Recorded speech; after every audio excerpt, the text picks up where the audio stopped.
তোমরা যেভাবে ক্ষমা চেয়েছিলে আমাদের প্রতিবাদের পরে, সেই ক্ষমার দ্বারা আমরা সন্তুষ্ট নয়, গোটা জাতি সন্তুষ্ট নয়। সেখানে গাড়ির ড্রাইভার আর ড্রাইভিং, সেটা উদাহরণ দেওয়ার কি দরকার ছিল? সেখানে প্রকাশ্যভাবে আল্লাহর কাছে ক্ষমা চাও, গোটা জাতির কাছে ক্ষমা চাও। গাইস, সবার কাছে আজহারউদ্দিন ভাইয়ে খুব ভালো করে ক্ষমা চাওয়ার পরেও অনেক ভাই বন্ধু মেসাবকল মসজিদ কমিটির মানুষ মিলিয়ে আজহারউদ্দিন ভাইয়ের বিরুদ্ধে আবারও প্রতিবাদ খতরা। তো কিলা খতরা না খতরা সম্পূর্ণ জিনিসটা জানার জন্য ভিডিওটা লাস্ট পর্যন্ত দেখতে থাকুন। তো চলুন তাহলে আমরা দেখে আসি।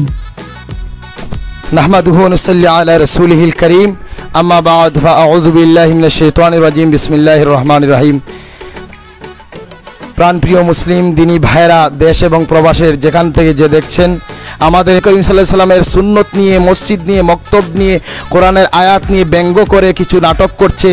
সেই যারা নাটক করছে তাদের বিরুদ্ধে আমরা বলছি, তোমরা সাবধান হয়ে যাও, তওবা করে নাও। আমাদের অনেক কষ্ট লেগেছে আমাদের দিন ইসলাম নিয়ে এভাবে যে তোরা নাটক করছিস। তাই আমরা আজকে অনেক লোক এখানে দেখতে পাচ্ছেন, প্রায় 100 উপরে মানুষ আছে।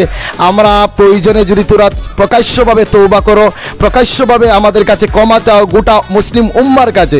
যদি ক্ষমা না চাও তাহলে আমরা বৃহত্তর আন্দোলন করব, এবং আমাদের সেই আন্দোলন ততক্ষণ পর্যন্ত শেষ হবে না যতক্ষণ পর্যন্ত তোমাদেরকে আইনের আওতায় না আনা হবে। আমি বিশেষ করে বলছি, এটা কি কোনো নাটক হলো? লিইলাফি কুরাইশিন ইলা কেরাসিন, এটা কি কোনো নাটক হলো? আর নাটকের জায়গা পাও না।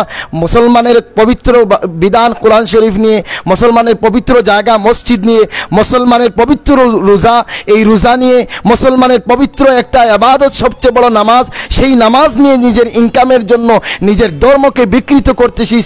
আমি প্রত্যেক দিকে হুঁশিয়ার করে বলছি, আমরা তোমাদেরকে বলছি, তোমরা আমাদের ভাই, তোমরা আমাদের বন্ধু মানুষ। তোমরা যেভাবে ক্ষমা চেয়েছিলে আমাদের প্রতিবাদের পরে, সেই ক্ষমার দ্বারা আমরা সন্তুষ্ট নয়, গোটা জাতি সন্তুষ্ট নয়। সেখানে গাড়ির ড্রাইভার আর ড্রাইভিং, সেটা উদাহরণ দেওয়ার কি দরকার ছিল? সেখানে প্রকাশ্যভাবে আল্লাহর কাছে ক্ষমা চাও, গোটা জাতির কাছে ক্ষমা চাও। আর এটা বলো যে অদূর ভবিষ্যতে আর আমরা জীবনে এরকম ভিডিও করব না কোরআন নিয়ে, হাদিস নিয়ে। এখন আমি কিছু মানুষদেরকে প্রশ্ন করছি, আমাদের এই মসজিদের প্রেসিডেন্ট সাহেবকে বলছি, এই যে ভিডিও তারা করলো আপনার কেমন লাগলো? আমার খুব দুঃখ লাগছে এই ভিডিওটা করার কারণে। আল কোরআনের বিরুদ্ধে যে তারা ভিডিও করছে, এটা নিয়ে নিজের খুব একটা দুঃখ লাগছে, যার কারণে আমি চাই আর গোটা মুসলিম জাতির কাছে হে ক্ষমা প্রার্থী হোক, অথচ আল্লাহর কাছে তৌবা করুক, তৌবা করে গোটা মুসলিম জাতির কাছে ক্ষমা প্রার্থী হোক। আমরা চাই 24 ঘন্টার ভিতরে হে ক্ষমা প্রার্থী হওয়ার জন্য। আপনার কেমন লাগছে? আমার খুব খারাপ লেগেছে। আপনার খারাপ লাগছে। এখানে আমরা প্রত্যেকে লাগলো, আমার খুব খারাপ লাগেছে। এখানে প্রত্যেক মানুষে মাতিলে সব মানুষ বলবেন। আমাদের এই আব্দুল মুনিম ভাই সামনে আসুন। আমাদের আব্দুল মুনিম ভাই সমাজ সেবক মানুষ, আপনার কেমন লাগছে? আমার খুব খারাপ লাগছে। ওর উপরে আল্লাহর গজব না দিলই যোগ। আমি মসজিদের ঘরের ভিতরে কই আল্লাহর গজব না দিলই কোকুর। ঠিক আছে, এগুলো ইমানের বলে বলিয়ান হয়ে বলছেন ওনারা। আমাদের মসজিদের সেক্রেটারি সাহেব, আপনার কেমন লাগছে? আমাদের খুব খারাপ লাগছে, এরা পূর্ণ শাস্তি হোক। হ্যাঁ, এরা প্রত্যেক ভাই শাস্তি চায়, তোমাদের শাস্তি চায়। তোমরা এখনো সময় আছে, ভালোভাবে ক্ষমা চাও। আর আমি তোমাদেরকে বারবার বলছি, এরকম গুনার কাজ ছেড়ে দাও, মেয়েদেরকে নিয়ে নারী ব্যবসা বন্ধ করে দাও, নামাজ রোজা হজ জাকাত নিয়ে বন্ধ করে দাও।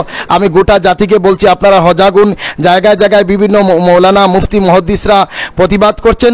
তারা যে মত নেবেন, তারা যে আন্দোলনের যখন ডাকবেন তখন আমাদেরকে পাইবেন। যেভাবে আন্দোলনে নেমেছে আমরা তাদের সাথে আছি, যে কোনো মুহূর্তে আমাদেরকে ডাক দিলে আমরা তাদের পক্ষে থাকব।